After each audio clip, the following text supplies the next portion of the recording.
Alright guys, so today I'm working on a BMW 2013, the 535 that got the 3-liter turbocharged, the F10, the N55 engine. So today we got a sound coming from the pulley.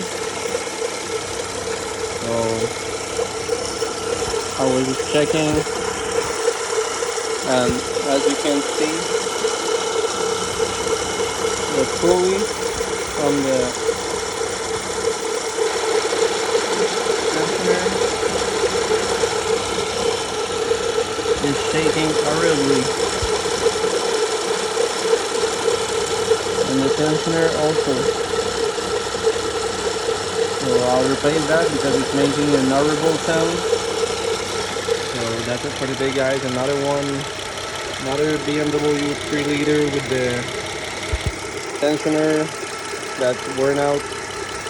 Have a nice day guys.